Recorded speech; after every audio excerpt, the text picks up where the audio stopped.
I'm Jerry Brown with brownongreen.net on my way to CORE's annual Sustainability Opportunity Summit being held this year at the Marriott Hotel in downtown Denver. I got my ticket, compliments of the South Metro Denver Chamber of Commerce. My thanks to them for that. Let's go across the street and check it out. Well, there are two critical goals with this summit for CORE. One is awareness raising. So we try to attract folks who are perhaps new to business sustainability, haven't been very involved yet in this issue. And the second goal is really education. So for both the new folks, the new attendees, but also for people that have been involved for a while, this is a chance to learn what's going on in terms of best practices, what some of the newest thinking might be, and in fact, what are some of the ways people have failed that have provided some insight or education about how to be more successful in the future with their sustainability efforts. I went into our CEO about 10 years ago, and I was in despair. And I said, we're fundamentally failing. Have you seen the climate science? We're not getting close. We barely were able to retrofit the light bulb with the little nail. It doesn't matter. And he said, Auden, you're right.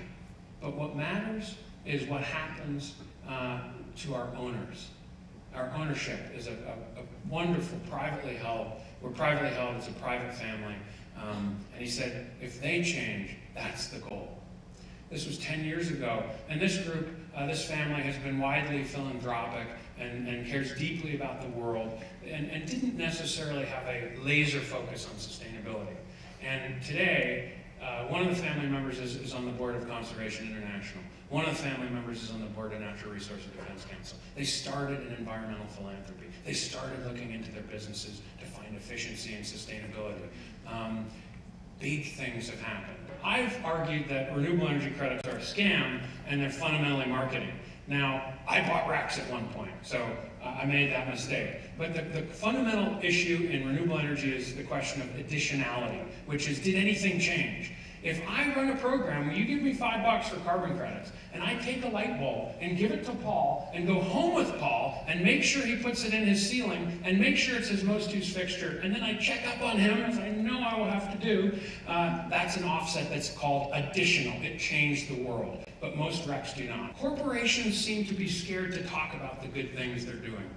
And they're scared because they don't want to be accused of greenwashing. So in the natural gas industry, for example, if you're working on methane leakage, which is a critically important issue, and natural gas is important, we need it, it's half the carbon intensity of coal. If you're working on leakage, talk about it. Well, the worry is, well, you're leaking a lot and you're greenwashing, you're not doing that much. So what? You're be completely open book. Here's our leakage, here's what we've done to reduce it, here's what remains, and this is a big problem, and it's our problem. Why would you get in trouble for that? And here's the thing. Let's pretend that the worry is that this is greenwashing, environmental tokenism. Let's say you were promoting the hell out of your company, and it was pure greenwashing. You weren't doing anything. All you were doing was giving a little money to charity. Just by doing that, you've created incentive to change. By nature, I'm an optimist. I would say I'm a realist in this situation. You know, Auden Schindler just spoke in our opening keynote, and he pointed out the dire situation we face in terms of climate change and in fact, all aspects of sustainability. We have some serious challenges, but we also have a lot of passionate people. We've got a lot of learning and experience that we've accumulated over the last 20 years in this work, and I'm optimistic that we're going to be able to move things in a better direction because of the kinds of people that come to the summit.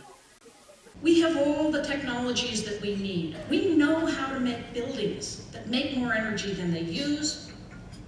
This is a good thing to do. Buildings are responsible for a lot of the energy use and waste. Put your workers in good green buildings, you will get 6 to 16% higher labor productivity. You will get reduced illness. Now, people say, energy is a small part of my cost of doing business. I can ignore it. Not if you want the enhanced labor productivity. You pay 100 times for your people what you pay for energy, but it's paying attention to how you use energy that gets you that boost in productivity. All you have to do is start. Even greenwashing is good.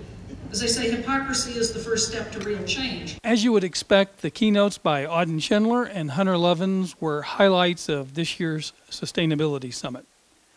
But the summit also featured 20 or so breakout sessions on a variety of topics by companies and organizations who've started down the path toward sustainable operations.